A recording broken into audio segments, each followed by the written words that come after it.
aqui no 4º episódio do Pod Greca e hoje nós temos um convidado mega especial e também nós não estamos sós, estamos num formato totalmente diferente, falando de Joinville, Santa Catarina. Então a gente não tá em Rio do Sul, né, Grê? Mas a Grê tá ali?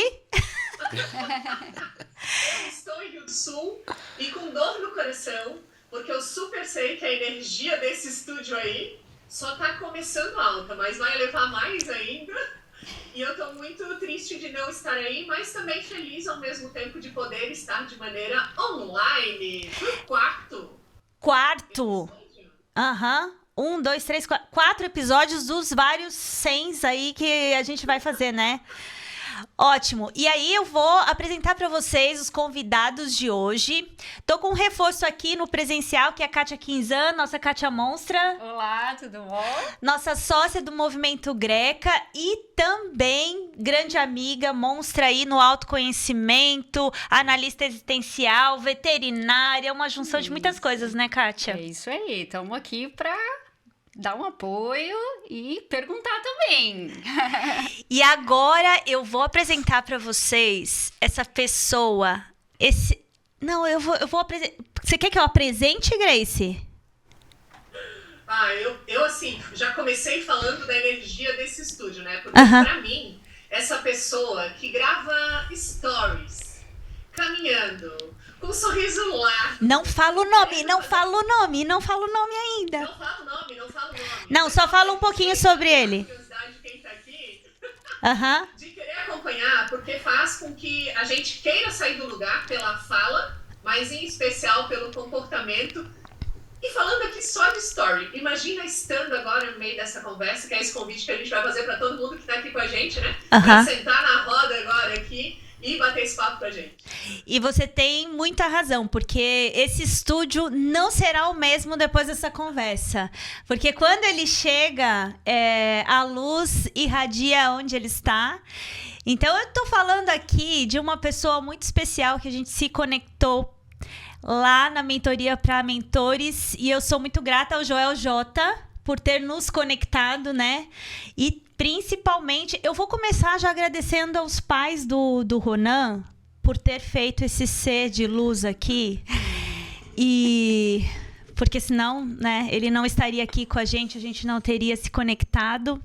Mas já quero agradecer porque através deles a gente pode se conectar com você e você pode transformar tantas vidas através da sua mensagem, tá? Esse Ronan Diego, que é o cara mega especial, esse ser iluminado que está aqui com a gente, que disse sim, não só pra gente, mas para um batalhão. A agenda dele tá uma loucura e ainda assim ele conseguiu um tempo para bater esse papo aqui com a gente.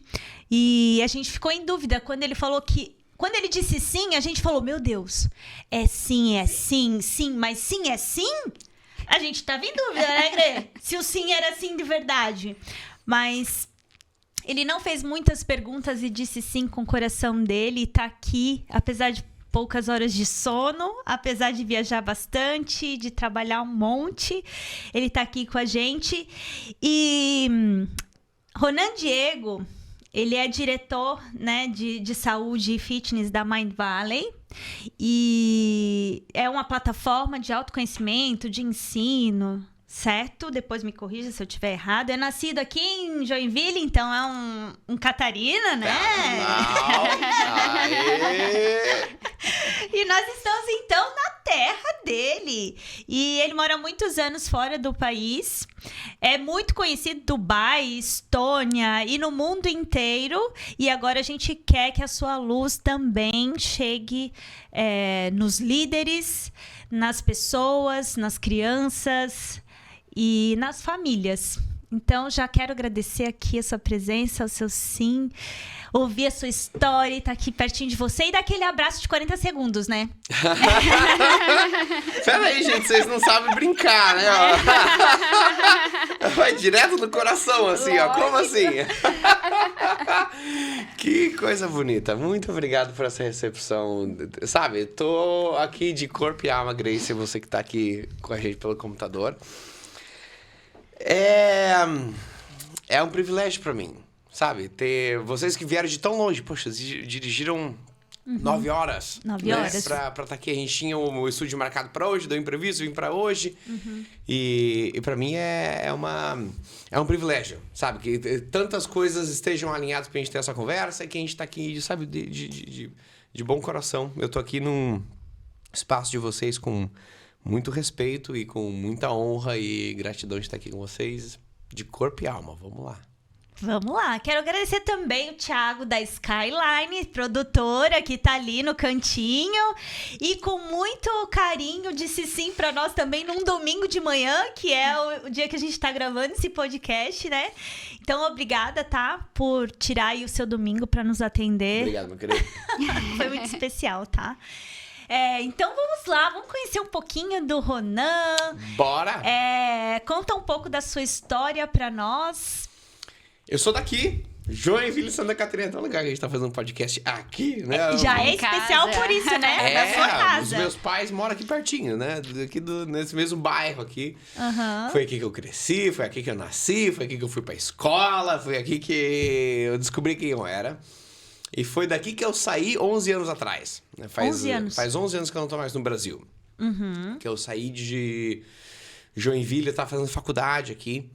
E fazia engenharia mecânica na universidade, na UDESC, que é a Universidade do Estado de Santa Catarina. E um belo dia, eu cheguei na sala de casa, sentado, né, onde os meus pais moram até agora, onde eu tava hoje de manhã, quando eu venho pro Brasil, eu fico na casa deles, visitando eles ali. E aí ele tava na sala de casa, num sofá, que não é o mesmo que tá agora, mas era que ele tinha lá naquele mesmo espacinho, e eu sentei do lado dele e falei, pai, mês que vem, esse era o último ano começando o último ano da faculdade, mês que vem eu não vou mais morar em casa. Né, eu saí da faculdade. E aí eu vou me mudar pro Paraguai e eu vou pra lá abrir uma ONG e ser voluntário de tempo completo.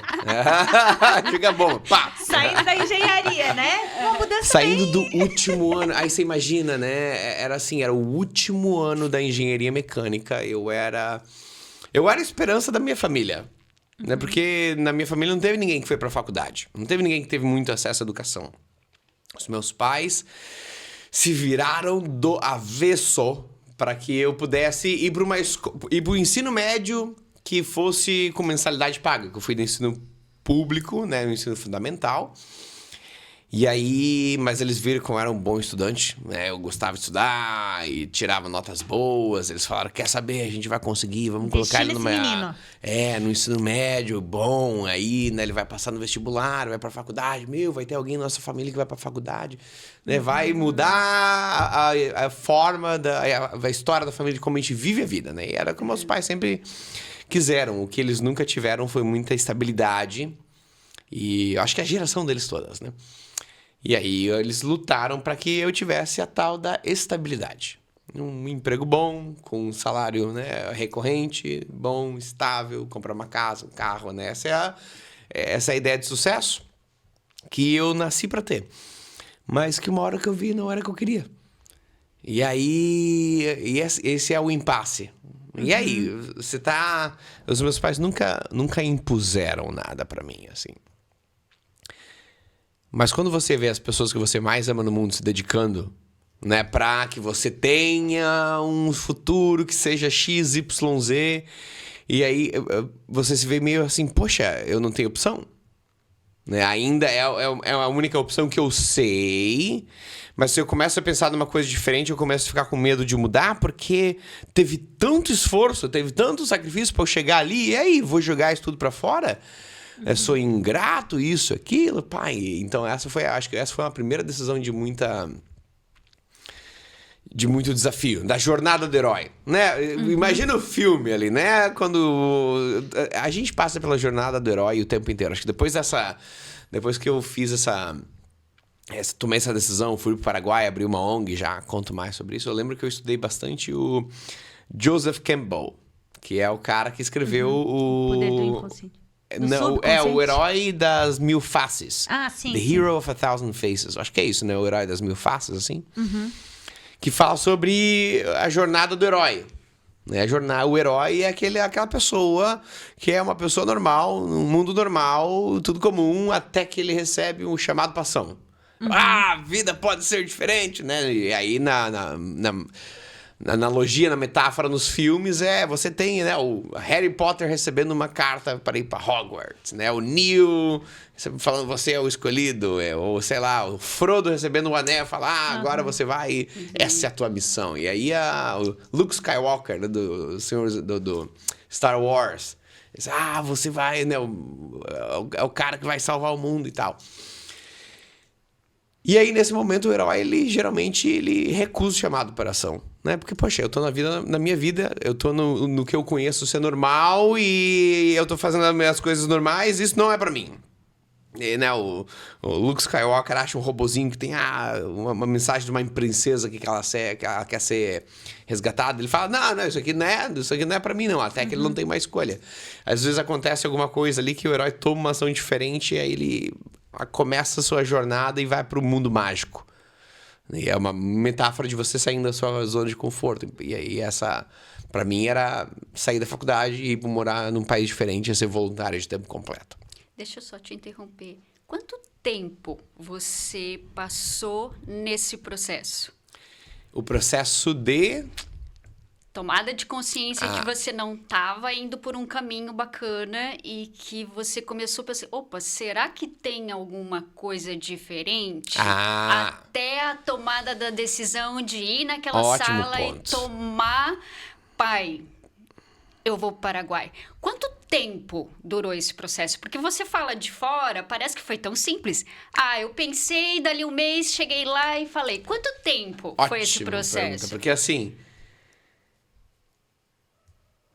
4 anos, mais ou menos. É longo, né? Não é uma coisa... Pensei hoje, larga tudo, vou embora. Porque também... O que motivou uma decisão bem diferente, depois a vida foi cheia de decisões desse tipo, não foi o fato de quero deixar a faculdade, quero ir para o Paraguai, mas era uma decisão de quero buscar uma coisa que me faz me sentir mais vivo, né? Que lá na frente tomou a forma de sair da faculdade e abrir uma ONG, né? Sim. E lá na frente era isso. Mas era uma motivação que já desde o comecinho da faculdade eu comecei a ter. Eu vi que a faculdade não era o caminho que eu queria seguir, sabe? Era o caminho que eu estava, mas ele era muito vazio pra mim e eu colocava todo o meu tempo nisso. Isso colocou muito, as coisas ficaram muito em perspectiva quando eu tive segundo ano da faculdade, eu tive um acidente de carro, aí eu perdi memória, e aí eu acordei no hospital e as pessoas estavam me contando o que eu fazia da minha vida. Né? Aí teve um amigo meu que estava lá no hospital e ele me contava que eu tocava guitarra, tinha uma banda, e eu achei isso muito legal, porque pra mim era novidade, mas, sabe, eu senti no corpo. E quando ele terminou de contar aquela história, veio meu pai e falou, cara, você faz faculdade, você estuda engenharia mecânica, você tem aula de manhã, de tarde, de noite, você não para de estudar, e eu não consegui sentir aquele negócio. Eu senti uma coisa vazio. Foi né? o sentir, então. Eu imaginei, poxa... Porque era uma coisa que eu perdi a memória dos últimos 5 anos da vida. 5, 6 anos, não lembrava de nada.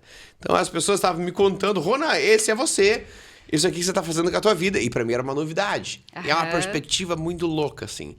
E aí quando eu vi aquele negócio, aquela faculdade, era aqui que eu tô colocando todo o meu tempo, era uma coisa vazia, dali pra frente despertou essa vontade de tomar decisões, de ter experiências que me fazem, sabe, fez a vida valer a pena. Fez a vida virar um filme que eu mesmo me inspiro com a minha própria história. Não quero ver o filme da televisão, alguém que escreveu. Eu quero que a minha história seja aquela coisa, que legal. E então, essa motivação começou a me trazer para coisas diferentes. Lá na frente, isso transformou. Agora o próximo passo é sair da faculdade e ir para o Paraguai abrir uma ONG. Então não foi uma coisa, pensei, foi... É toda uma Isso eu toda acho uma legal, jornada. né, Karina? Porque às vezes a gente fala alguma coisa de fazer um movimento, não só uma transição de carreira, às vezes até uma mudança de rumo de vida, e seja em que ramo que for, mas as pessoas acham que vem uma iluminação, que você sonha, um anjo te conta e você toma ação. Opa, agora deu certo. E nossa, parabéns, foi fácil. E não é, né? Não. É difícil. É um processo, eu acho que esse é um ótimo ponto, porque é um processo longo. E ainda que seja uma decisão radical, ela nunca é imprudente. Exato. É o tempo de você maturar a tua ideia e avaliar quais são as pessoas que estão em volta dessa decisão. Uma coisa é você tomar uma decisão por você, mas quem vai sofrer, entre aspas, com aquela tua mudança de rota? Impacta, né? O quanto impacta outras pessoas também. E quando você traz a sua história, você conta que o próprio reitor da universidade também teve um papel importante nessa sua transição, né? Sim. Nesse apoio ao projeto que você tinha idealizado. Sim. Então, aí a gente analisa dentro da história o quanto foi importante também ter essa experiência da faculdade. Sim. Conhecer as pessoas que você precisava ali, né? Daí vem o networking, que a gente também fala que é importante. E daí, a tomada de decisão. O networking foi o mais importante. Não foi assim importante, foi o mais então, importante. anotem aí esse insight Até mega. hoje, essa tem sido a constante. A grande constante que traz as experiências de maior crescimento da minha vida é as pessoas com as quais eu me conectei. Essa é a máxima. A história do reitor é a seguinte. Essa ideia de levar uma ONG para o Paraguai era uma ONG que eu já fazia parte aqui em Joinville. É uma rede global de universitários que chama AESEC, né? E é uma ONG que desenvolve o potencial de liderança dos jovens através de intercâmbios internacionais. A gente pega um cara aqui de Joinville e, por exemplo, o Thiago, dono da Skyline Produtora, que ele foi para os Estados Unidos com a AESEC. Aí pega uma pessoa dos Estados Unidos, ela vai para o México, a pessoa do México vai para a Colômbia, a pessoa da Colômbia vai para a Mongólia, a pessoa da Mongólia vem para Joinville. E aí eles fazem trabalho ou em empresas ou em trabalhos, em projetos educacionais. E aí eles desenvolvem a visão de vida, diferentes habilidades, e aí voltam como um cidadão para o mundo diferente. E essa, para mim, era uma ideia muito legal, porque quando eu tava processando aquele acidente de carro, uma das coisas que eu queria era conhecer o mundo. E porque para mim, para minha família, era sempre uma ideia impossível, né? Viajar é coisa de gente rica, essa era a ideia que a gente tinha. E eu vi uma oportunidade, poxa, existe uma organização que ela promove intercâmbios internacionais. Quero fazer parte desse negócio. Porque talvez esteja ali a minha oportunidade. Aí eles falaram, beleza, você pode fazer parte, só que não tem uma filial dela em Joinville. Tem no Brasil, tem no mundo inteiro, mas na universidade, em qualquer universidade de Joinville, ela ainda não existe. Se você quiser fazer parte, você precisa, né, abrir uma filial aqui. Então, eu conheci alguns amigos, a gente abriu uma filial dessa ONG aqui e começou a trabalhar com facilitar intercâmbios, mandar as pessoas de Joinville para fora, trazer pessoas de fora para Joinville. E foi uma experiência que me abriu muito os horizontes. Eu era um cara de 20 anos que estava trazendo gente do mundo para cá e levando gente daqui para lá e, sabe, fazendo umas coisas que, caramba, eu posso fazer isso como um estudante universitário, eu quero fazer mais disso. É uma organização que é feita apenas por estudantes universitários. Então, ela está bem conectada com a universidade. E porque quando a gente abriu uma filial aqui em Joinville, a gente tinha muita garra. Né? E essa filial de Joinville ficou muito conhecida, porque os resultados cresceram muito, muito rápido. Então, a gente tinha um bom relacionamento com o reitor. O reitor sabia que tinha um grupo de estudantes que estava lá representando o nome da universidade de uma forma global, e eles estavam ganhando prêmios e umas coisas porque eles estavam performando muito. Então, quando eu tive essa ideia de, poxa, agora eu quero levar essa ONG para um país onde ela não existe. O último país da América do Sul que não tinha essa ONG era o Paraguai. Aí eu precisava apresentar um projeto para, como assim, pedir permissão para essa rede global, né? E eu falar, gente, imagina que é uma franquia, né? E você vai lá pros donos e fala, quero abrir uma franquia de vocês no Paraguai, aqui está o estudo de mercado, vocês me ajudam a fazer isso? E essa apresentação tinha que acontecer numa conferência em 2011 no Quênia. E eu nunca tinha andado de avião na minha vida, nunca tinha ido para um aeroporto na minha vida.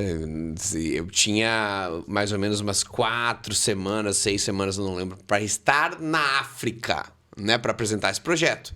Que se não apresentar, é uma conferência que acontecia uma vez ao ano, se eu não apresentasse lá, o projeto Paraguai nunca ia funcionar. E aí eu não tinha o dinheiro pra ir, não tinha dinheiro nem pra, sabe, nadar até o Quênia, não tinha como, né? E eu precisava de uma ajuda, e eu falei, eu vou pedir ajuda pro reitor. Ele sabe que a gente tá fazendo um projeto legal aqui, e então a gente já construiu um relacionamento legal com ele, agora eu vou ver se eu pedir uma coisa, será que ele me ajuda? E aí eu peguei um carro de Joinville, fui até Florianópolis, ele tava no escritório dele lá. E ele já me conhecia, né? Porque eu era o presidente da organização aqui em Joinville e aí a gente tava ganhando, né? Sendo reconhecido, ele sabia quem eu era. Falei, tô indo aí, ele vem. E eu falei, então, é o seguinte. Sabe essa organização que a gente tem aqui, né? Que tá mandando muito bem e tal? Eu quero levar ela pro Paraguai. Eu quero trazer um projeto da nossa universidade, uma coisa de impacto global. Eu preciso apresentar um projeto para ter essa permissão daqui um mês no Quênia. Eu não tenho dinheiro para ir. Você paga passagem para mim? Foi assim. Na conversa foi assim. Na cara de pau. E ele falou sim. Ele falou sim. Esse que foi o mais legal. Ele me olhou de cima para baixo, assim, 2 vezes. Ele falou, eu vou te ajudar. Sabe, o projeto de vocês é sensacional. Vocês estão mandando super bem. Eu tenho essa possibilidade. Não é uma coisa fácil de fazer, mas vocês estão mandando muito bem. Eu vou apoiar esse projeto. E eu comecei a pensar, caramba, quantas vezes você tem uma ideia que tá longe de você porque você não tem a possibilidade, mas ela fica lá no mundo das ideias porque você não chega nem a comunicá-la para alguém e dar a chance de alguém contribuir. Né? Quantas vezes... Uma das coisas que eu mais gosto é saber das pessoas que estão perto de mim, das pessoas que eu amo, o que elas querem, o que elas precisam para eu poder... Onde que tá uma avenida para eu contribuir? Né? Se eu sei uma coisa que você quer e que eu posso te ajudar, eu vou fazer. Porque é uma coisa que eu adoro fazer. Agora, as pessoas que estão próximas de mim se importam comigo, se elas sabem uma forma como eu quero crescer, que é tipo de ajuda eu preciso, elas começam... É uma coisa boa porque a gente se conecta com os humanos, né? E aí a gente, às vezes, não se dá conta de que muitas impossibilidades estão apenas a uma distância de um pedido. Uma mensagem no Insta. Ronan, podemos conversar? Não é? Né? Os dedinhos tremiam, eu confesso. Assim, quando teve a possibilidade lá que o Joel disse na mentoria, né? Gente, o Ronan tá aqui, ele é uma pessoa incrível e tal. Se vocês quiserem marcar um podcast com ele, eu olhei assim pra Grace e falei assim, mas com a gente? Será? Mas né? eu já tinha falado pra você do Ronan? Eu já tinha te mandado a mensagem? Você tinha mandado mensagem pra tirar foto com ele. Eu vi, né, que você tava lá, eu falei, Karina, ele tá lá. O Ronan tá aí. Aí eu olhava e falava assim, mas tá aí aonde, gente? Eu não tô vendo ele, não. Aí eu mandei uma foto, ele tá lá, vai lá e tira uma foto. E ele parecia o mestre dos magos. Vocês sabem o mestre dos magos lá da Caverna do Dragão? Alguns, os mais novos não vão saber quem que é. Mas enfim, né? Mas eu olhava pra trás e ele tava lá. E a gente na mentoria, né? Estudando, empenhados lá, com os caderninhos e tal. E aí eu olhava pra trás e não tava mais. De repente eu olhava, o Ronan tava. Aí tinha as atividades lá pra fazer, né? Eu disse, daqui a pouco eu vou lá conversar com ele. Dali a pouco olho, não tá mais. Eu disse, é o mestre dos magos.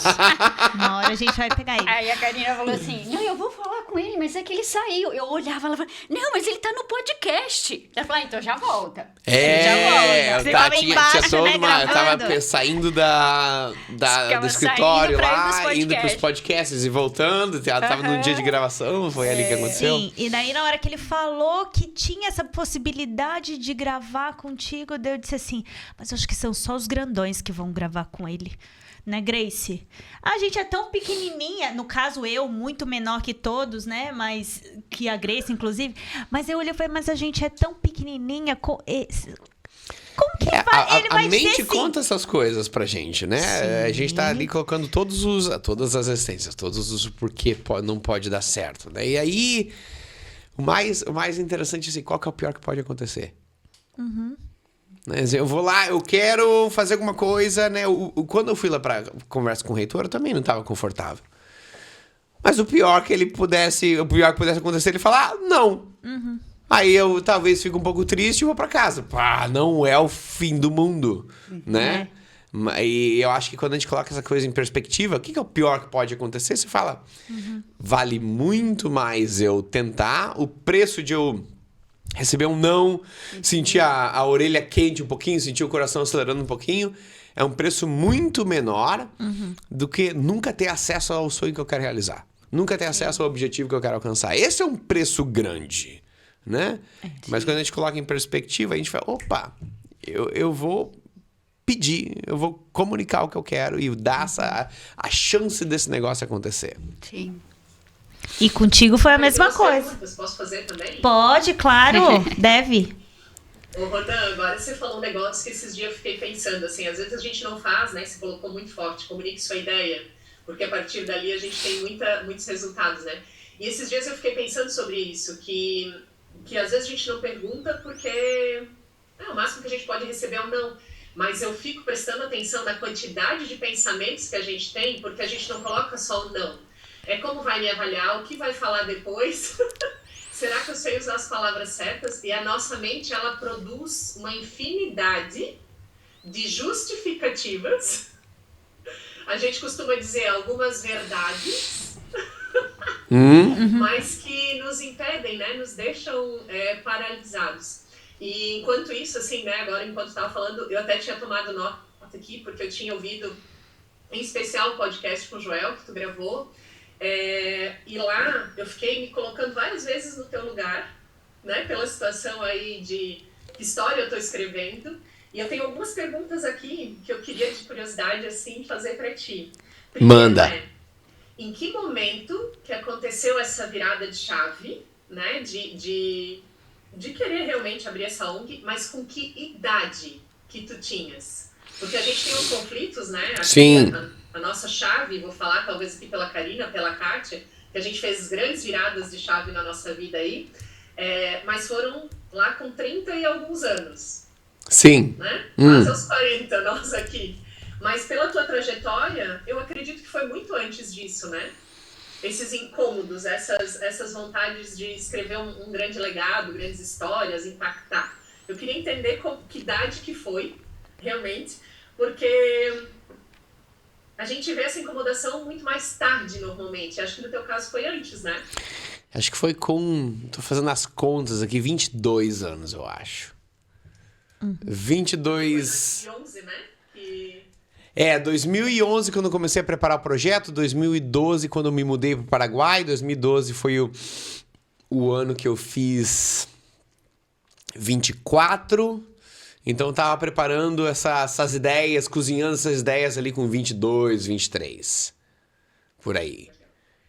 E aí a pergunta que vem aqui, que talvez enquanto tu falava, eu até estava me emocionando aqui, porque a gente, né, espero que aconteça com mais pessoas que estão nos ouvindo, de tentar se imaginar vivendo isso, ou de olhar para a sua história e reconhecer esses momentos na nossa também, né? Que por muitas vezes, e aí de novo, por isso que eu te perguntei da idade, né? Pareciam que as coisas aconteciam, antecipavam esses chamados, e a gente negava realmente várias vezes. E precisou de um acontecimento, ou uma percepção, que talvez aqui é no caso que eu conheço a história um pouco da Kátia e da Karina, um evento específico que diz assim, não, isso é muito pouco, ou agora já doeu que chega, né? Tem que ter essa situação, né? Mas esse chamado acontecia antes, porque enquanto estudante de engenharia mecânica, né, me parece, muito diferente desse mundo agora, né? Esse chamado aconteceu várias vezes antes? O chamado, para mim, ele acontece o tempo todo. O tempo todo. A gente que não se dá conta de que o chamado está ali. Às vezes a gente espera que ele fique óbvio o suficiente. Então, às vezes a gente está esperando o desastre ali, está esperando um acidente de carro, Tem né? que doer bem. Eu vejo isso muito hoje com saúde, e fitness, porque é a área que eu me dedico 150%, né? Meu trabalho hoje é todo com saúde e fitness. A maior parte do trabalho é em inglês, e agora que eu tô começando a trazer essas coisas pro Brasil, mas eu vejo que a história é a mesma. Eu trabalho com muitas pessoas que estão naquele estado de desespero. Né? Que, eu preciso mudar porque eu nunca mais não cuido do meu corpo faz décadas. E eu tava em Dubai esses tempos com um empresário, chama Sanjit. E ele perdeu 40 quilos. 40 quilos no ano passado. E eu tava conversando com ele e falei, cara, o que fez você decidir? Porque se você tava com 40 quilos acima do peso, não era uma coisa que tava na tua consciência. Não era uma novidade. Que, poxa, eu preciso cuidar do meu corpo. Muito provavelmente, por anos, talvez até décadas, você tava com esse incômodo que a ação nunca chegou até um dia que chegou. O que fez você mudar de atitude? Ele falou, o meu tio morreu do coração. Ele tem um ataque do coração, aí eu falei, tá vindo pra mim, preciso mudar, né? Teve isso. Aí teve mais uma mulher aqui do Brasil, que num programa que eu tenho aqui, ela perdeu agora uns 20 e poucos quilos, 22, 23 quilos. Mesma pergunta pra ela. Não era uma novidade, era uma coisa que provavelmente já te incomodava, mas que ainda você não tinha tomado uma decisão. Um momento você tomou. O que aconteceu? Ela falou, foi diagnosticado com diabetes. E eu tava dirigindo pro médico, e quando eu tava dirigindo, a minha vista ficou toda escura. Então o corpo tava ali em colapso naquele momento. E esse tipo de história se repete várias e várias vezes. E às vezes a gente vê que a gente está esperando um desastre acontecer. Pô, será que você está esperando... Quem que você está esperando morrer para poder tomar aquela decisão? Quem que você está esperando... Que tipo de diagnóstico você está esperando ter? Às vezes a gente precisa colocar essas coisas em perspectiva, e a gente precisa pensar que, poxa, eu posso tomar uma atitude antes de que um desastre aconteça se eu tiver algum exercício de reflexão. Se eu tiver momentos de perspectiva, porque o que aquele desastre faz? É que ele faz você parar e pensar. Ele faz você olhar para a vida e falar, opa, preciso tomar uma atitude. Por quê? Porque a gente está muito corrido com as coisas, a gente não tem momentos de parar e pensar. Não tem momentos de parar e olhar. Então aquele desastre força essa reflexão. Mas se eu tiver a reflexão que acontece, sabe, por uma prática habitual, eu consigo fazer essas decisões que são chaves antes que um desastre aconteça. Então, para mim, eu comecei a agendar no meu ano. Cada ano eu tenho pelo menos uns 4 retiros comigo mesmo.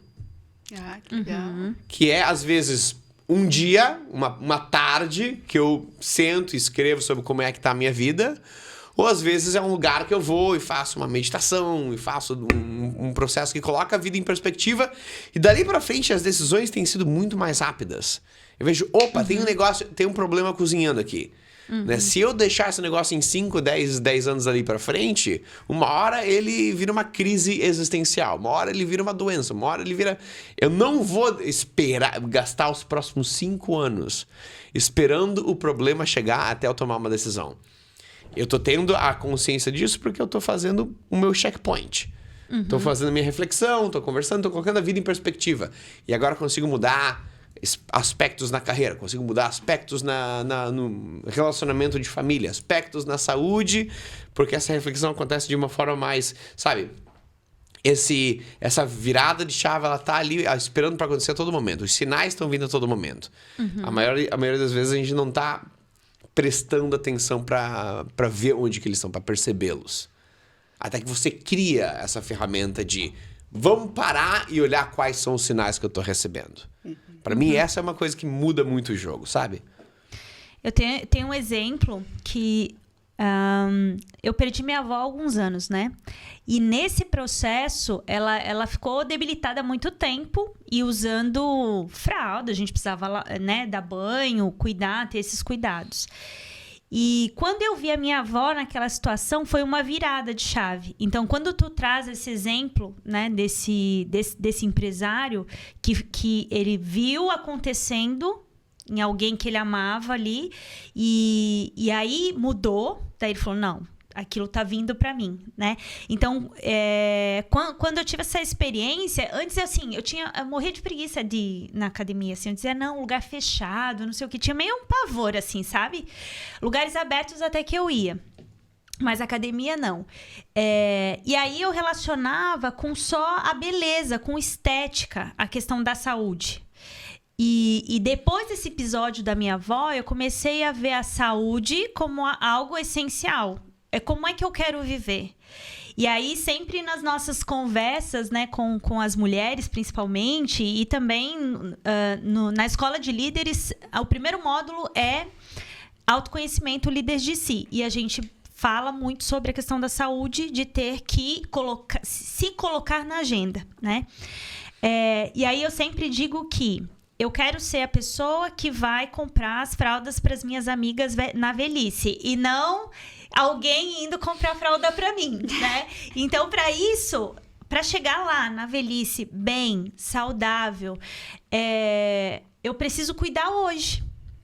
E isso foi virando a chave. Eu acho que esse episódio da minha avó foi assim. Quando eu tava trocando ela, eu olhava e disse, não vai ser assim que eu vou chegar lá. Mas eu também não posso continuar fazendo tudo que eu tô fazendo da mesma forma, porque senão é aqui que eu vou estar. E essa foi a virada, sabe? Sim. Aí quando você traz isso que precisa, às vezes não precisa estar acontecendo diretamente contigo. Mas aí você olha e visualiza lá na frente, como é que eu quero estar, né? Tu faz essa visualização também no programa que você tem, no Plenitude, para ver daqui a quanto tempo, como você quer estar. A gente faz duas visualizações. Uma delas é o futuro brilhante, que é a tua parte mais evoluída. Se você der voz à parte de você que já resolveu todos os seus problemas, onde você quer estar, né? Onde vai estar a tua vida, onde vai estar o teu corpo e o teu bem-estar. Mas a gente olha para o outro lado também. A gente tem que ter um pouquinho de coragem para olhar para o lado um pouco mais escuro, que é onde você vai estar se você não mudar nada. Esse é o ponto que ele te dá perspectiva. Né? Esse é o ponto que, para mim, hoje, me ajuda a não esperar para um desastre acontecer para mim ou para outras pessoas e tomar a minha própria decisão, que é colocar no futuro, daqui 5, 10 anos, se esse padrão de comportamento não mudar, o que vai acontecer com a minha vida? Né? Encarar aquela coisa desconfortável olho a olho. Né? Colocar o dedo na ferida um pouquinho. Sabe? A gente consegue transmutar aquela energia negativa em uma coisa positiva. Mas para isso a gente precisa parar de fingir que ela não tá ali. Tem uma coisa que dá um pouco de medo. Tem uma coisa que às vezes dá um pouco de raiva. Às vezes eu tenho um tipo de comportamento que é autossabotador, né? Que eu tô ali sendo um bullying de mim mesmo, né? Às vezes eu preciso, ao invés de olhar apenas para a parte bonita, eu passo 90% do tempo olhando para a parte bonita e cultivando ela. Mas tem um 10% estratégico, né? Que é o lado negro da força ali. Tem uma coisa aqui que eu tô me sabotando. E eu continuo fazendo isso como se fosse um bullying da escola, fazendo isso pra mim mesmo. Uma hora tá na hora de falar, basta, deu, daqui pra frente não vai. Sabe, eu vou te deixar aquela parte de mim que é criança pro passado, eu vou trazer ela pro futuro como um adulto e vou tomar decisões que sejam condizentes com quem eu quero ser. Pra isso eu preciso olhar pra aquela coisa que tá indo pra direção que eu não quero e deixar sentir aquela sensação de medo, receio, que é pra onde isso vai se isso não mudar. Que a gente obviamente coloca, né, a gente fica cego, não vou olhar, não vou pensar, coloca embaixo aquela visualização, aquele pensamento embaixo do tapete ali, uma hora ele acontece de forma inevitável. Se eu olhar e maximizar ele, e falar, poxa, essa é o lugar onde ele tá me levando. Isso aqui é o que eu estou causando em mim mesmo. E eu deixo aquela energia pesada ali se construir. Ela me dá aquele poder de ação. Para quando eu combinar essas coisas com vulnerabilidade, que é, opa, eu preciso melhorar em uma parte aqui. Opa, tem uma parte de mim que pode ser melhor. Eu mando muito bem na minha carreira, muito bem aqui, mas aqui eu ainda preciso de ajuda. Aqui eu preciso aprender. Quando eu coloco aquela energia pesada negativa com a energia de vulnerabilidade, eu tenho autocuidado, eu tenho amor próprio, eu transformo aquela coisa pesada em uma coisa de luz, uma coisa que me faz crescer. Então, não apenas eu faço a visualização de quem eu quero ser, como a vida vai ficar melhor, maior parte do tempo eu tô ali, mas de vez em quando eu preciso ir lá e... Será que eu tô esperando alguém da minha família ser diagnosticado com alguma coisa para tomar uma atitude? Não! Como que eu faço isso? Eu vou na minha imaginação naquele lugar. Eu começo a ver, eu preciso mudar coisas do agora. Aí, do teu ponto, Karina, é assim... Essa consciência de que eu vou fazer essas coisas agora para que lá no futuro eu não tenha essa situação é é o momento da virada de chave. É o momento em que você toma uma decisão diferente. Mas para a maioria das pessoas ela não é suficiente para que você carregue os comportamentos que você carregar. Ele é o momento que dá a chacoalhada. Mas não sustenta, né? Mas não sustenta porque o desenvolvimento de comportamento é a forma como o nosso cérebro funciona. Ele precisa de um retorno imediato, um reward, immediate reward. Que é aquela ideia assim...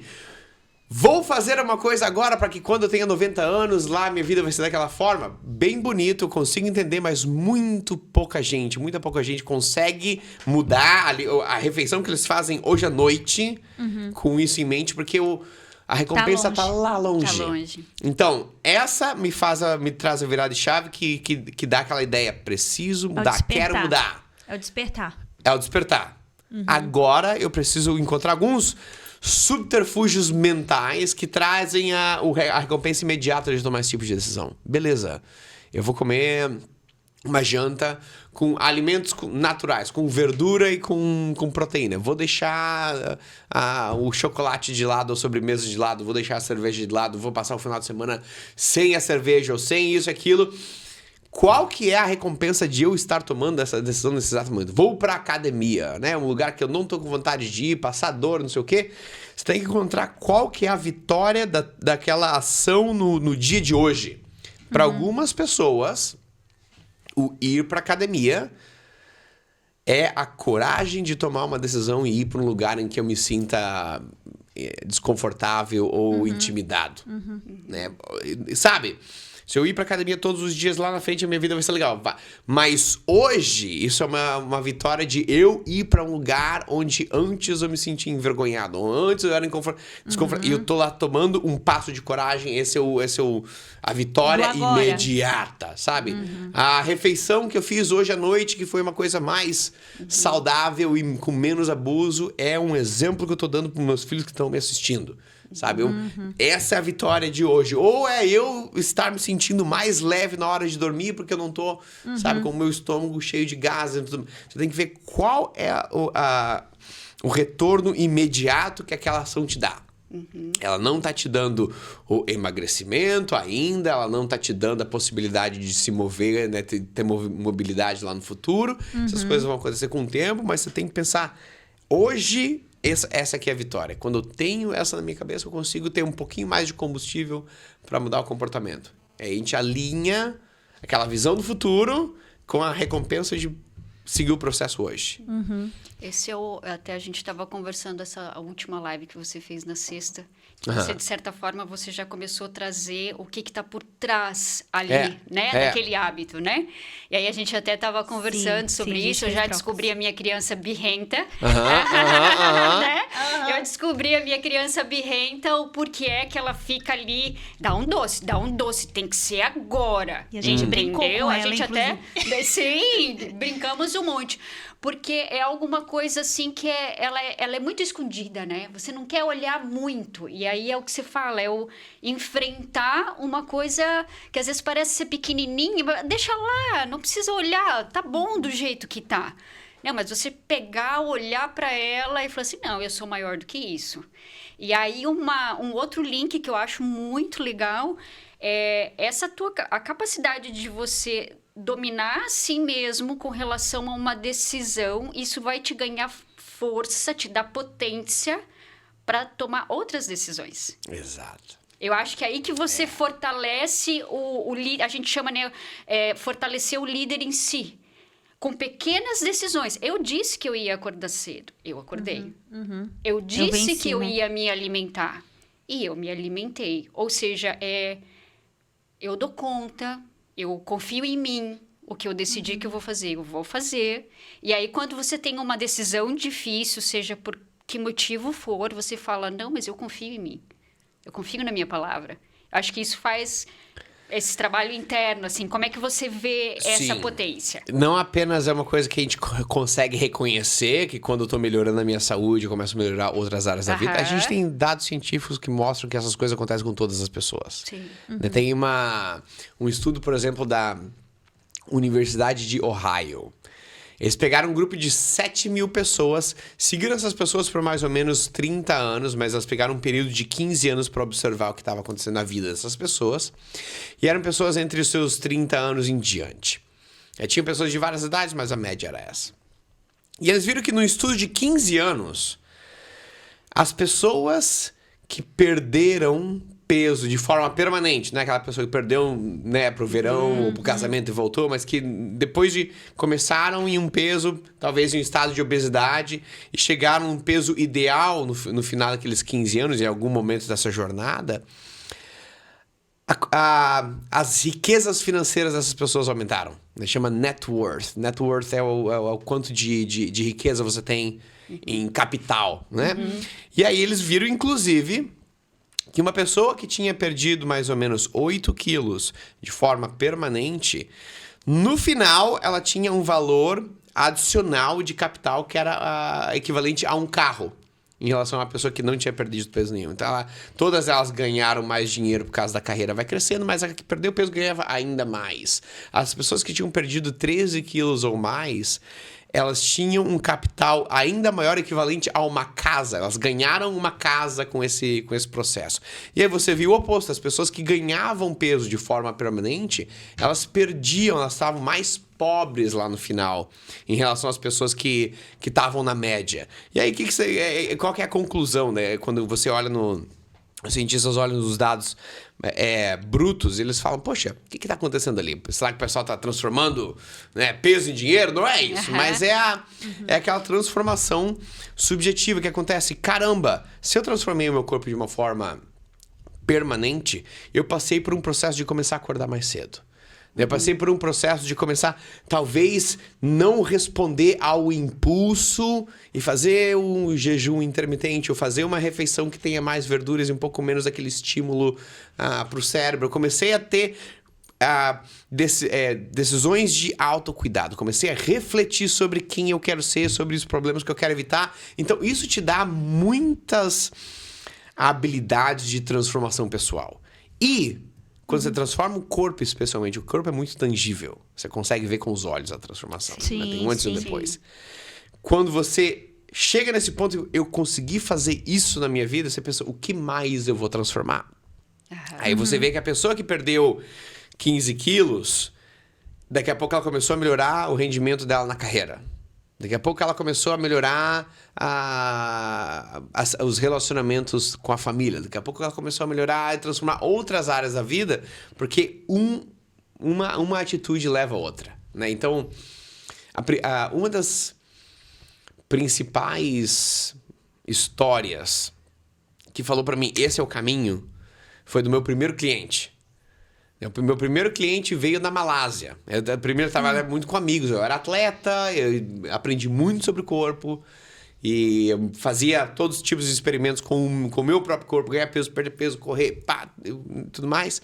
E aí vinham amigos que pediam a mesma coisa. Eu ajudava os amigos, e os amigos dos amigos, não sei o quê. Mas eu ainda não trabalhava como uma relação com o cliente. Eu ajudava quem era meu amigo, porque eu tinha um emprego na Mind Valley, que era completamente diferente. Não era nem relacionado com saúde e fitness. A saúde e fitness era o hobby. Aí eu lembro que eu tava andando na rua uma vez, indo pra academia, e eu tava com... Tem períodos em que eu fico com eu trabalho para ter uma definição muscular, né? Parte do esporte, fisiculturismo e tudo mais. E aí é uma coisa que é visível, né? Você vê com os olhos, essa pessoa, né, treina na academia. Então eu lembro que eu estava numa época assim, que tinha bastante definição, e você vê com os olhos, aí eu fui parado na rua. E aí teve um cara que me perguntou, você treina as pessoas? Aí eu falei, treino. Treino. Sim. Ele falou, cara, que legal, eu tô trabalhando com uma pessoa lá, não tá dando muito certo, vou te dar o meu número, eu quero emagrecer, me preparar para um evento e tudo mais, e conversamos. No final das contas, por coincidência, era um cara que morava no meu condomínio, inclusive lá na Malásia, um cara de 55 anos, Iqbal, e ele queria perder peso para ir para um casamento de um amigo na África do Sul. E era agosto e o casamento era em novembro. E ele falou, você pode me ajudar? Falei, posso te ajudar. E dali pra frente a gente começou a trabalhar juntos. A gente ia pra academia juntos, eu treinava ele, mas a gente ajudava muito, trabalhava muito na nutrição também. Então eu ia na casa dele, a gente chegou lá, abriu o armário, abriu a geladeira, via o que ajuda, o que não ajuda, ia pro supermercado, fazia compra, cozinhava. Fez toda uma transformação, assim, né? Uhum. E eu lembro que enquanto a gente treinava, a gente conversava sobre a vida. E aí ele me contou do que acontecia na vida dele. Ele é um cara de 55 anos, homossexual, que trabalha, que vive num país muçulmano. É uma família muçulmana, a Malásia é um país muçulmano. Então ele fala, cara, ser uma pessoa homossexual num país muçulmano é muito barra pesada. Ele falou, eu estou aqui, 55 anos, os meus pais são vivos, eles têm 85, até hoje eu não consigo conversar com ele sobre esse tipo de coisa. Uhum. Né? Ele falou, eu tenho um namorado e meus pais não sabem, e se eles souberem, eles vão cortar relações comigo. Sabe, eu tô com 55 anos, não tenho essa parte da minha vida resolvida ainda, e rará. Aí tinha problemas no trabalho, ele era um cara muito sênior, trabalhava com outras pessoas que eram bem mais jovens, mas que lideravam ele, e ele estava desconfortável com isso, tinha várias coisas, né? Eu ia falando sobre a vida. Uhum. Aí, beleza. Tempo passou. O cara perdeu peso pra caramba, ficou super bem. Foi pra um casamento na África do Sul e voltou. Uns meses depois ele me escreveu: Ronan, vamos tomar um café que eu quero conversar contigo. E ele falou assim: primeiro eu cheguei lá, todo mundo tava perguntando o que eu fiz. Porque acho que ele perdeu uns 17 quilos, ele mudou muito, assim. Né? Ele ficou, todo mundo perguntando o que eu fiz, eu pareço uma pessoa diferente. E eu me sentia bem, ele falou. Mas o mais legal não foi isso, cara. O mais legal foi quando eu voltei pra casa e eu vi que se eu transformei o corpo, eu podia transformar outras coisas na minha vida. Uau. Agora, eu saí do meu trabalho, ele trabalhava numa revista de moda. Eu saí da revista e eu abri a minha própria marca de roupa. Ele começou a desenhar jaquetas jeans. Ele já estava lançando a primeira loja dele. Agora estou lançando a minha primeira loja porque eu vi que eu posso transformar a minha carreira, sabe? Olha, que bacana. E aí ele foi falando de coisas da vida que estavam mudando. E ele falou, cara, agora eu quero te contar que pela primeira vez eu trouxe o meu namorado para jantar com os meus pais lá em casa. E eu conversei com ele sobre isso. E a gente tem harmonia em casa em relação à minha vida. Porque foi aquela ideia de que, poxa, eu consegui transformar o meu corpo, talvez eu tenha o poder de conversar com meus pais sobre uma coisa que eu preciso conversar.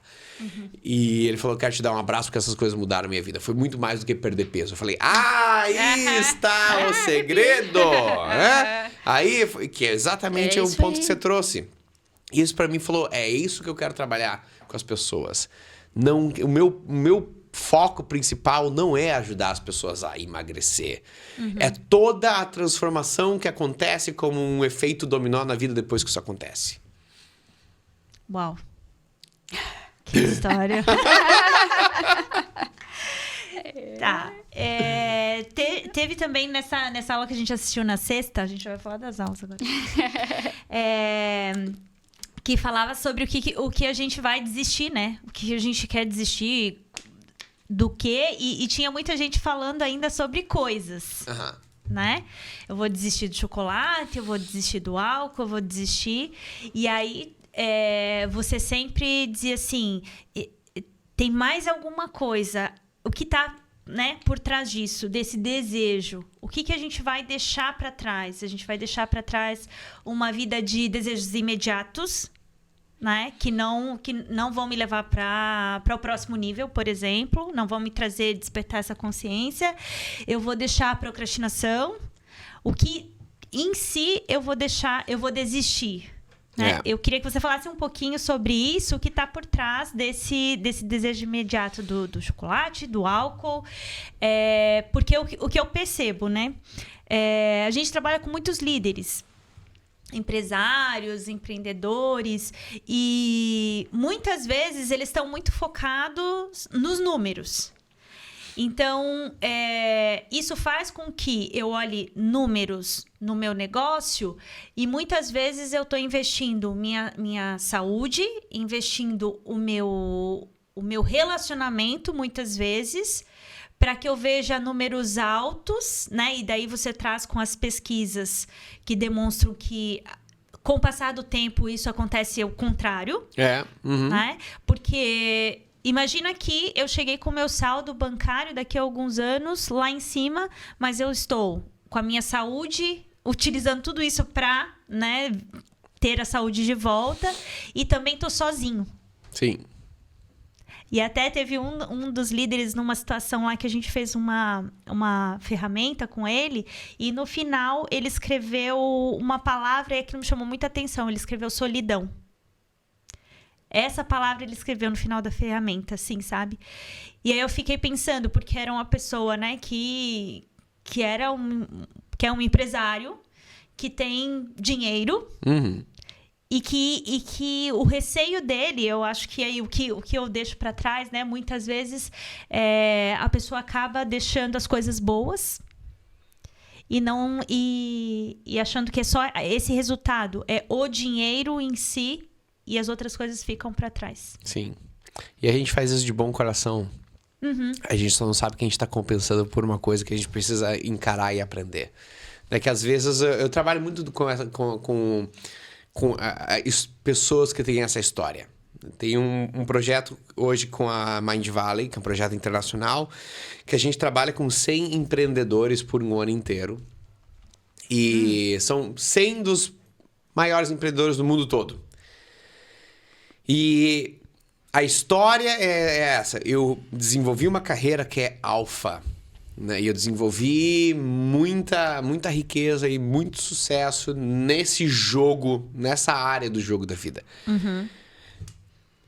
Mas foi a custo da minha saúde, foi a custo do meu bem-estar, foi a custo da minha família. Agora eu preciso usar toda aquela grana, né, por um trabalho de um ano para consertar essas coisas, porque eu cheguei lá e eu vi que não era isso.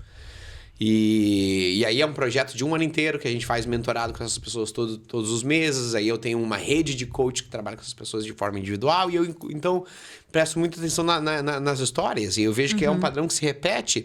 E às vezes aquela ideia da solidão ali que vem depois de eu ter construído a carreira é exatamente o combustível de eu ter construído a carreira.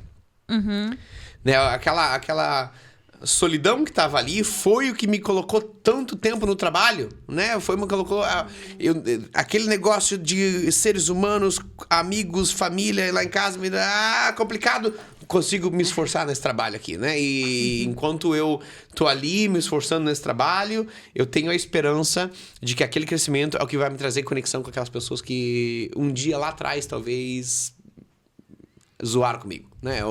Então tem uma coisa ali já que expande. Tem um combustível ali, talvez, da solidão, que traz mais no futuro através de vou tentar ocupar o meu tempo com trabalho, vou tentar contribuir para a sociedade dessa forma e ver se é isso que vai resolver. E esse é um arquétipo que a gente vê. Tem um arquétipo que acontece... A mesma coisa acontece no esporte. Para mim, a grande parte da minha jornada é vou construir um corpo que é impressionantemente bonito. Quando eu chegar ali, as pessoas vão se importar mais comigo, vão me respeitar mais. E nada disso aconteceu. Porque o caminho de chegar até lá foi um caminho de desrespeito em relação ao corpo. Eu tinha que abusar o corpo, eu tinha que treinar mais do que o corpo podia, eu tinha que fazer uma dieta mais do que o corpo podia. E quando eu cheguei num corpo que era impressionante, que, entre aspas, era o corpo dos sonhos, que para outra pessoa vai ser a carreira dos sonhos, que outra pessoa vai ser a viagem ou a experiência de vida dos sonhos, você vê, era vazio.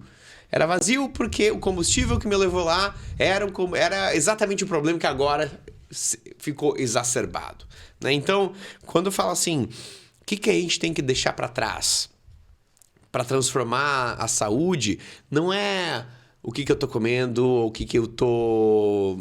o tipo de exercício que eu tô fazendo, não tô fazendo, mas é a razão pela qual é aquele combustível, é a razão pela qual eu estou tomando aquele tipo de decisão. Não é tão somente a bolachinha de manhã, mas aquele fato de que eu como a bolachinha porque eu tô meio ansioso com o trabalho, porque eu acho que eu não sou o suficiente, que eu tenho que ficar me provando pra todo mundo, que se eu não tô no topo do meu jogo, eu não sou uma pessoa que merece valor, e agora tô passando por um período meio conturbado, e isso me dá aquela ansiedade, e dizer, bolachinha. Né? Então o que você tem que deixar não é a bolachinha, mas aquela ideia de que você precisa se provar para outras pessoas. E aí a ideia que para cada pessoa a bolachinha vai ser o comum, né? O açúcar, o refrigerante, a cerveja, esse vai ser para mim é isso que eu preciso tirar da minha dieta, por exemplo. Mas o particular, o individual é o que importa, é o porquê que você está usando aquele alimento, aquela bebida, aquele hábito como um refúgio. Para mim é porque eu chego em casa e o relacionamento é vazio. Né? Ou porque eu não estou me sentindo bem no trabalho. Ou porque acho que eu tenho que me provar. Ou porque eu não acho que eu tenho força de conseguir as coisas sozinho. Tem alguma coisa, alguma sensação, algum sentimento, alguma crença sobre quem eu sou e quem uma falha que eu tenho que gera um comportamento de compensação, de conforto, que é o tal alimento. Mas o que a gente tem que deixar não é o tal alimento, mas aquela ideia de que tem uma coisa errada comigo, aquela ideia de que eu sou inadequado. Essa é uma ideia ilusória. E aí você, não sei se foi mais ou menos assim que aconteceu contigo, mas foi observando, como no teu caso, fazendo atividade que você propõe no Plenitude, que a gente coma aquilo que a gente quer deixar, observando o antes, o durante e o depois. Você acha que é essa tomada de consciência, de observação dessa conversa que acontece na mente, que é ali que você vai entender esse gatilho? É esse o mecanismo que você passou e é por ali que você acha que a gente chega nesse ponto? Essa é uma das formas. É uma das formas que a gente usa. A gente usa algumas ferramentas no Plenitude para aumentar a consciência alimentar. Essa é uma delas. Né? A ideia dessa ferramenta é a seguinte. É eu colocar plena consciência e entender por que eu estou fazendo aquela escolha que eu sei que eu não quero fazer. Tenho alguma coisa que eu já sei que eu não quero comer, mas que eu não consigo mudar aquela atitude. E todas as vezes, quando acordo de manhã, eu sei que eu não quero fazer, mas chega de noite, a minha mente me convenceu. Não, mas é só hoje. Não, mas vai ser uma boa ideia. Não, mas você fez bastante exercício. Não, mas o quê? Aí eu tomo aquela decisão com uma coisa, tomo alguma coisa, ou talvez em quantidades que eu não queria, ou de formas que eu não queria, e eu me arrependo depois. Quando a ferramenta que a gente usa no Plenitude é ao invés de cortar essa decisão, a gente faz mais dela. Só que a gente faz ela com muita atenção ao porquê que eu primeiro quero comer aquela bolachinha, aquele chocolate, ou tomar aquela cerveja. Poxa, mas vai ser final de semana, eu já tô antecipando que o álcool vai chegar, né? E parte de mim tá empolgado, parte de mim já tá preocupado. Porque sei lá, quinta-feira, eu sei que sexta-feira eu vou tomar uma decisão que eu não quero tomar. E quando eu me permito, vou sair com os amigos na sexta-feira, eu vou encontrar um pessoal lá em casa no sábado, que vem aquela ideia, não, mas a gente vai tomar uma cerveja e tal, mas eu não quero, mas a gente vai, mas eu não quero, mas a gente vai, beleza, vamos. Por que a gente quer? Qual que é a situação que está trazendo a cerveja, nesse exemplo hipotético, como uma solução? Aí você pensa, poxa, pra mim é porque... Bom, é o prazer da vida. Pô, se eu não tiver cerveja, eu não vou ter prazer. Daí, opa, eu tô ali associando que esse é o único prazer da vida. Ou que a vida não tem prazer nenhum e a única forma de ter prazer é aquela válvula de escape do álcool no final de semana. É esse negócio que eu tô acreditando. Beleza, é verdade mesmo? Vamos lá tomar a cerveja e ver se... Quando eu tomo o gole me traz aquele prazer, era aquela solução? Ou era o fato de estar ali com amigos, ou o fato de a gente estar conversando, ou o fato de a gente estar, sabe, contando piada? E depois que eu faço esse tipo de coisa, qual que é a conversa que tem na minha mente? Às vezes tem a conversa de arrependimento. Pô, fiz de novo. Pô, tô preocupado que não tô conseguindo mudar esse hábito, os meus filhos estão aqui vendo, ou tô ganhando peso, ou isso e aquilo.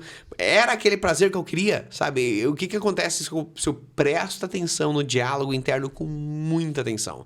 Tanta atenção que eu vou escrever a voz da minha cabeça. Quando eu tomo a decisão de comer ou tomar aquele negócio que eu sei que eu não quero, enquanto eu tô tendo aquela experiência e depois. Para cada pessoa, isso vai ser diferente. Mas o principal aprendizado tá em você prestar atenção naquele diálogo interno e que você começa a ver que, poxa, às vezes eu tô tomando uma decisão que eu nem queria, apenas porque ela é automática e ela nem deu aquele negócio que eu achei que ela ia dar. Uhum. E quando você faz isso várias vezes, uma hora, você para de querer. Né? Aquela decisão que você quer parar de tomar, você tem sempre duas formas de lidar com ela. Ou você usa a força e fala, daqui pra frente nunca mais vou tomar cerveja no final de semana. Isso funciona bem para várias pessoas. Às vezes funciona bem por uma grande quantidade de tempo, até que a vida fique muito estressante. Às vezes alguma coisa vai acontecer e aquele negócio volta. E existe uma outra forma, que ela talvez leve um pouco mais de tempo, exige mais profundidade, que é você parar de querer aquele negócio. Para eu parar de querer, primeiro tu preciso entender bem que ele não está dando o que eu quero. Talvez ele esteja dando o oposto do que eu quero.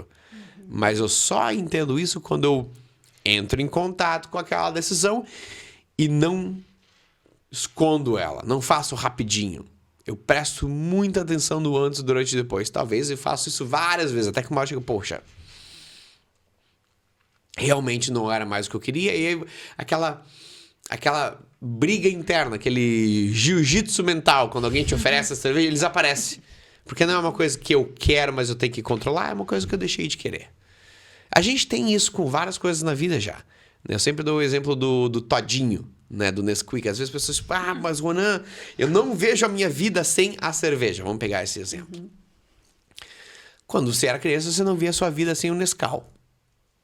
Eu não vi a minha vida sem um Nesquik de morango, né? Hoje, quando eu vejo uma criança tomando Nesquik, eu não vou lá roubar dela, não vou lá pedir dela, não fico lá me segurando e se ela me oferecer eu não consigo encontrar. É uma coisa que não faz mais diferença na minha vida. Uhum. Chicletes Babalu, mesma coisa, né?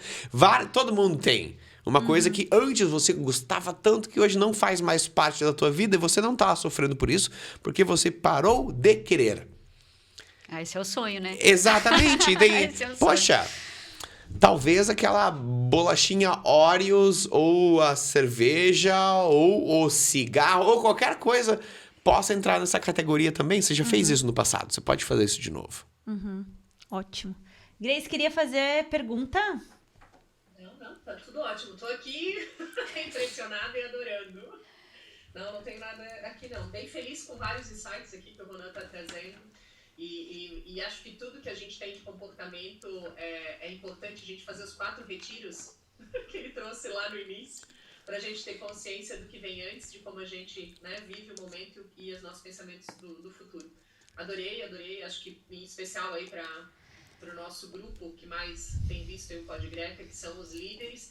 Vale para comportamento, inclusive para conversas com liderados, para tomada de ação, para preparação de reunião, para todas as ações, para que tenha realmente essa consciência, né? E tô adorando, tô achando o máximo aí. Show! A gente vai começar a encaminhar pro... Quanto tempo nós temos, Thiago? A gente já foi 1h11. 1h11. Meu Deus, parece que a gente começou quase agora. Mas a gente tá encaminhando já pro final. E teve uma coisa que o Ana falou, que foi o pedir ajuda. Me chamou bastante atenção, assim, né?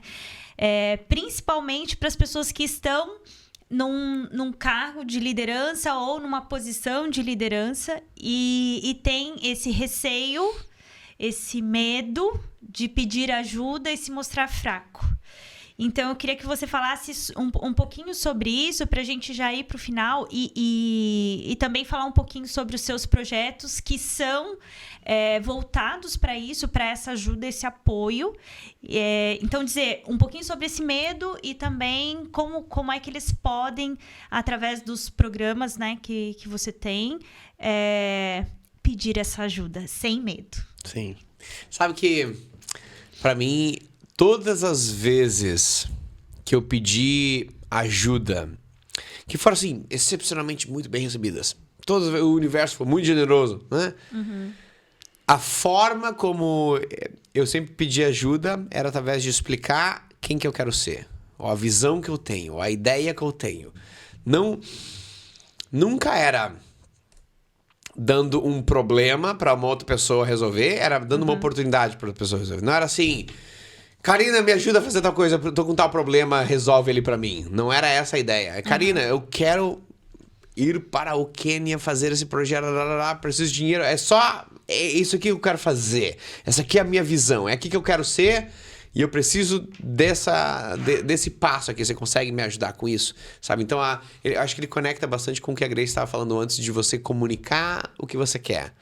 Comunicar a tua visão. Foi uma coisa que eu aprendi muito, que às vezes a gente tem a dificuldade de comunicar o que a gente quer, porque quando a gente comunica o que a gente quer, a gente invariavelmente se compromete com isso.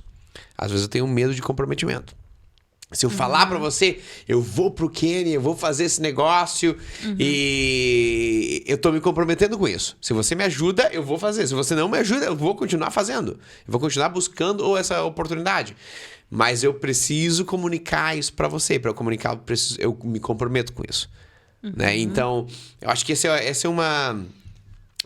É uma das principais dificuldades. A gente comunicar a nossa visão, a gente se compromete com ela.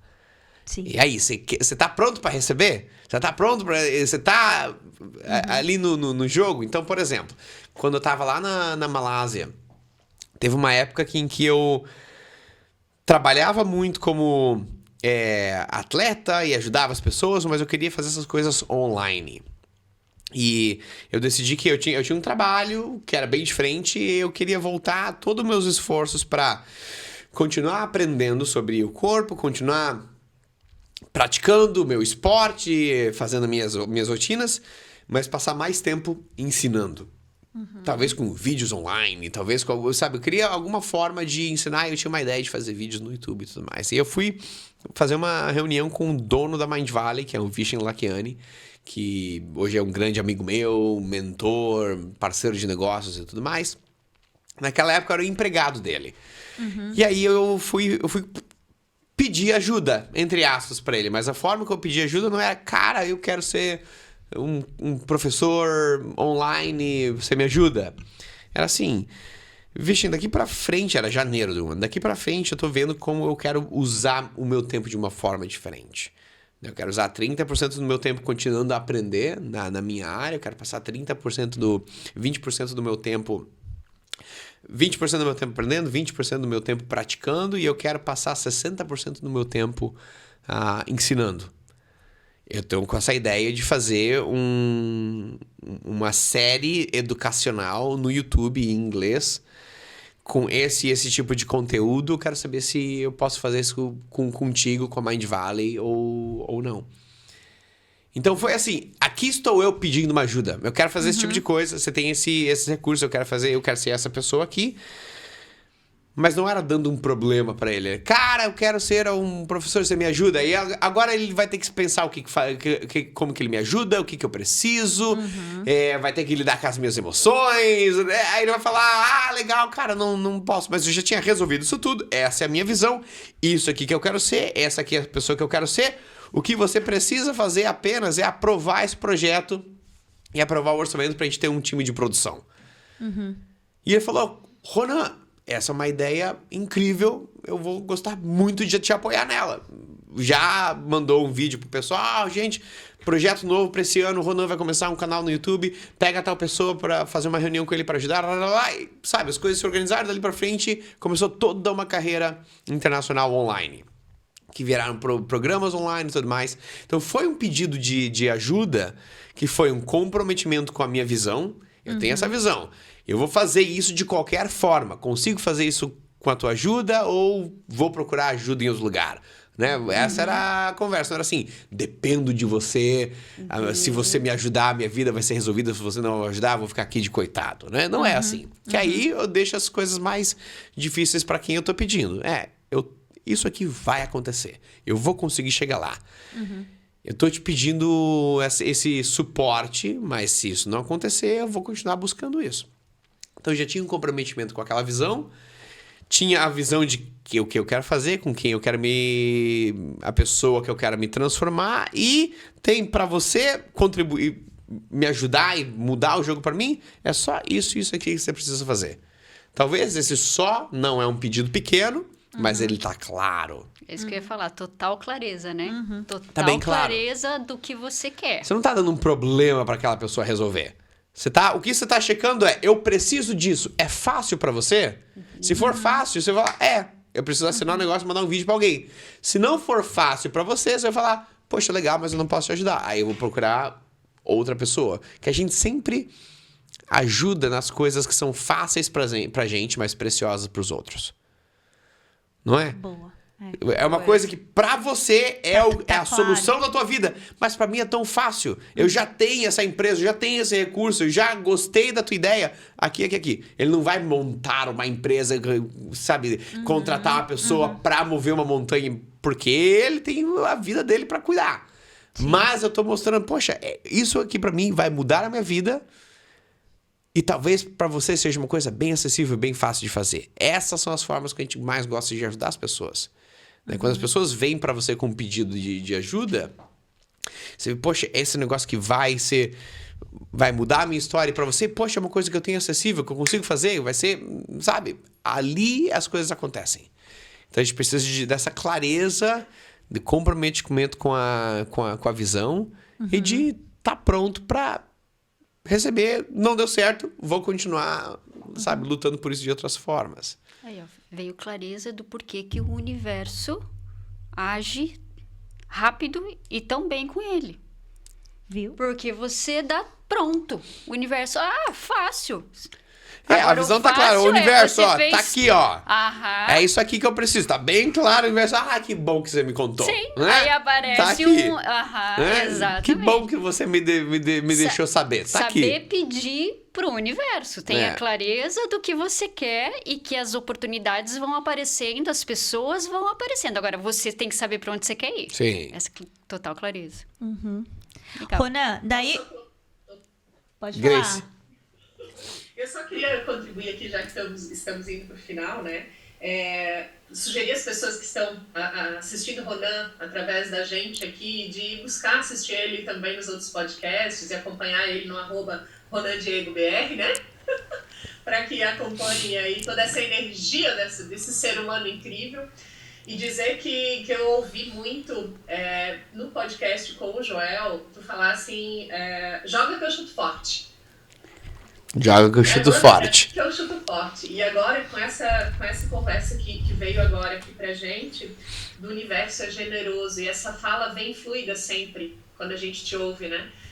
O universo é generoso, eu tive sorte, e cada vez que a gente ouve isso, a gente tem a certeza de que muito aconteceu antes, né, Ronan? O que pra mim aqui, né, enquanto tu falava, eu ficava aqui anotando e eufórica, porque em todas as situações que eu ouvi, né, as tuas conversas, enfim, tu estavas preparado. Além de saber para onde quer ir, veio com o coração muito antes, com uma energia boa de contribuição, né? Toda a tua história começa, não, engenheiro mecânico já atuava na UNG, quero levar isso para mais. Então, existe essa intenção tão gigante tão incrível, que é o que realmente o universo presenteia. E eu queria deixar isso aqui para nós refletirmos, porque às vezes a gente olha para resultado, busca resultado e vem com sangue no olho, né? Que a gente ouve muito isso. Mas quanto meu coração está conectado com tudo isso? Quanto faz sentido para o ambiente que eu tô? E aí a gente vem a outras conversas que tu trouxe, né? Network é o mais importante, mas ele só existe se eu servir primeiro. Se eu estiver conectada com o coração ali, se o meu interesse é genuíno em construir esse relacionamento. Então, te agradecer muito, muito por essa energia que tu traz realmente aqui para nós. E dizer que o universo, sim, é generoso, mas para quem antecipa aí sua intenção, sua visão, né, fortemente com seu coração, com a sua verdade. Então, queria mesmo aqui usar esse momento para dizer muito obrigada. Muito obrigada pela tua existência e, nesse momento, trazer a fala da Karina lá do começo. Obrigada aos teus pais, que te trouxeram esse universo, dessa contribuição imensa agora aqui. Obrigada. Essa foi lá no coração. Porque eu também tenho muita gratidão pelo fato de a gente estar tendo essa conversa, pelo fato de vocês estarem aqui agora. E eu tenho muita gratidão pelos meus pais também. Eu estava agora de manhã com eles, dando um beijo e um abraço. Ontem de noite eles foram me buscar no aeroporto. Eu cheguei tarde da noite. E para mim, essa... Sabe? O que eu sou é o resultado das batalhas dos meus antepassados. Sim. Né? Os meus pais passaram por muita coisa. E os pais deles passaram por muita coisa. E se você for até lá, sei lá, o primeiro ser humano, sabe? É uma série de batalhas, é uma série de dedicação, uma série de pessoas enfrentando as suas crises existenciais, passando por isso. E tudo isso chega na vida que eu tenho, que é uma vida muito abençoada. Então, volta e meia de manhã, eu faço a minha meditação lá e penso, sabe, quando eu penso nos meus pais, no amor que eu tenho por eles, é uma coisa que o coração transborda, assim. Eu falo, poxa, leva esse amor a todos os antepassados que vieram antes, porque é só por causa de todas essas histórias que eu tô aqui, que a gente tá aqui agora. Que show! A gente vai encaminhar então para o finalzinho desse Pod Greca, com o coração apertadinho. Com gostinho de quer mais. Transbordando tudo isso, né, que a gente viveu, que a gente sentiu aqui. Eu gostaria que a Kátia trouxesse as considerações aqui dela, finais, e depois eu vou passar pro Ronan. Como foi pra ti participar desse Pod Greca, Kátia? Na verdade, foi a expressão máxima do universo. Né? Foi a expressão máxima do universo. A gente se coloca, a gente intenciona e ele contribui, as coisas acontecem. É um grande prazer estar aqui de frente contigo. Meu mentor agora pelo Plenitude. E eu admiro muito, tem muito mais que eu quero saber, conversar, entender como que a tua vida flui, como que você tem essa conexão tão profunda com o universo, que é o que eu busco. E agradecer as meninas, né? As minhas sócias da Greca, que é uma parceria que ali eu acredito muito no potencial dessas duas monstras. E tamo junto. Aê! E agora eu vou passar para o Ronan aqui, das considerações finais dele. E quando tu for falar, quero saber quem são as suas referências de líder na sua vida. Tá? E aí a gente vai fechar. Eu tenho referências de líder que são pessoas conhecidas para o mundo inteiro, pessoas que são conhecidas para mim. E eu acho que teve... Muitas das minhas referências de liderança vieram do meu pai e da minha mãe. E como eles mudaram o jogo pra mim e pra minha irmã. O que os meus pais fizeram é que eles nos ofereceram muita segurança, muito amor e carinho. A gente vem de uma família de, financeiramente, vida difícil. Eles tiveram uma vida terrivelmente difícil, né, financeiramente. Eles tiveram uma vida terrivelmente difícil em termos de estrutura familiar. E o que eles nos ofereceram, né, para mim e para minha irmã era aquela sensação de que a gente era amado, especial, importante. Eles davam muito carinho, eles davam muito amor, tinha muito beijo e abraço, tinha muita palavra bonita, tinha muito apoio, tinha muita disciplina, tinha muita, sabe, muito suporte no amadurecimento de ser uma criança. E eles eram muito presentes. E continuam sendo, né? E eu tenho vários amigos da infância que se perderam na vida porque estavam na mesma situação financeira, ou às vezes até melhor, mas a família era ausente, os pais eram ausentes. Então essa questão de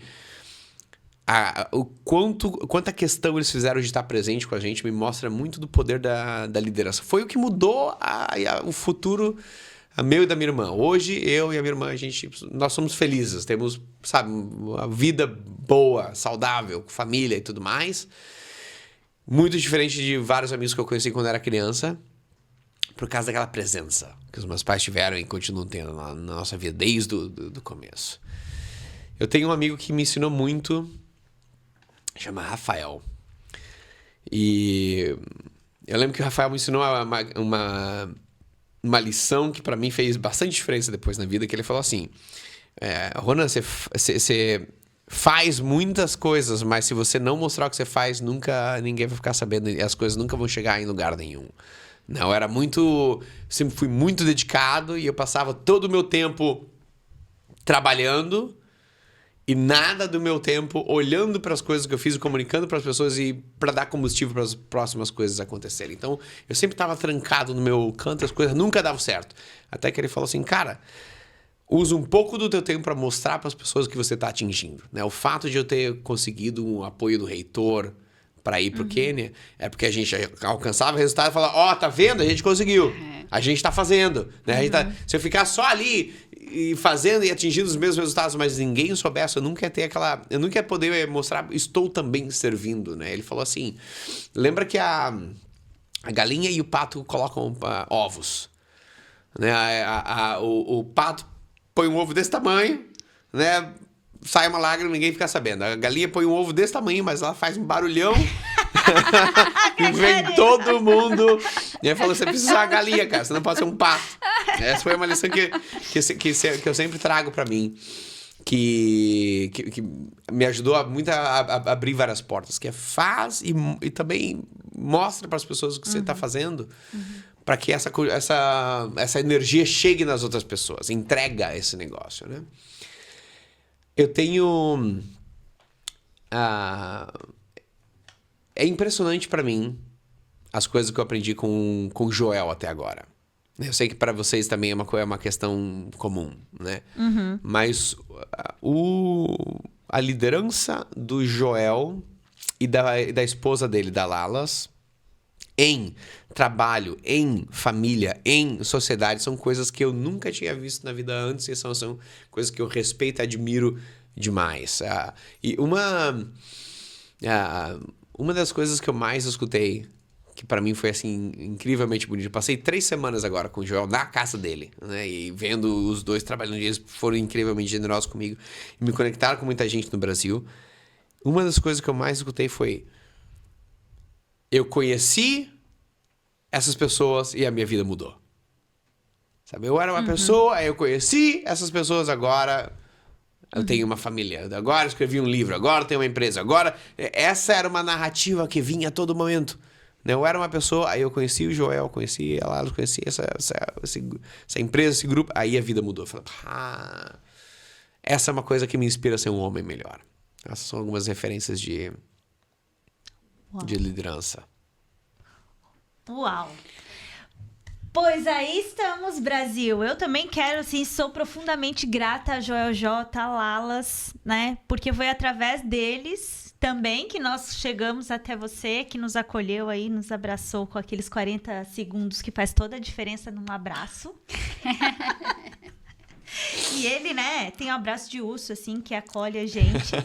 Então, sou muito feliz e grata por toda essa conexão, pelo networking que aconteceu, né? Pelo seu sim. Agradecer aqui também Skyline Produções, que nos atendeu nesse domingo. A Gre, que conseguiu aí essa conexão, estar conosco aí da casa dela, falando aqui também. Kátia, que saiu de Assis Chateaubriand, Paraná, também veio de copilota, mas não vamos comentar sobre esse assunto, minha gente, porque senão vai dar muito... É outro podcast, tá? Essa viagem é outro podcast. Como copiloto, eu sou uma boa veterinária.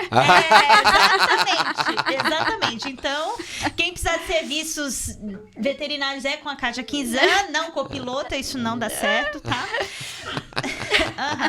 Mas agradecer, então, com muito carinho o seu sim. Que você tenha muito sucesso, muito mais saúde, que você impacte muito mais vidas do que você já tem feito. E agradecer do fundo do meu coração essa hora, esses minutos que você se dedicou aqui. E tenho certeza que você vai iluminar muito mais vidas do que você já fez até aqui. Muito obrigado. Muito obrigado. Karina, Kátia, muito obrigado. Eu adorei essa conversa e adorei a conexão que a gente fez. E essa é a primeira de muitas. Que seja a primeira de muitas. Amém. Nós estaremos num festival aí na Mind Valley, quem sabe, vamos colocar aqui, já que vamos jogar para o universo. Vamos jogar para o universo a visão clara. A visão clara de que nós estaremos na Mind Valley num festival com essa pessoa incrível e iluminada aqui. E também, por que não, né, já que o universo está aí ouvindo, escuta essa e registra o universo. Nós queremos um retiro, uma imersão com o Ronan Diego aqui no Brasil, porque nós somos merecedores disso, o universo. Eu gosto muito dessa ideia. Eu gosto muito dessa ideia. Tamo junto. Então já tá, universo. Então estamos aí disponíveis a servir também para o que for necessário. Então é isso aí, tá, universo? Beijo, gente. Muito obrigada. Valeu. Tchau. Até a próxima. Tchau.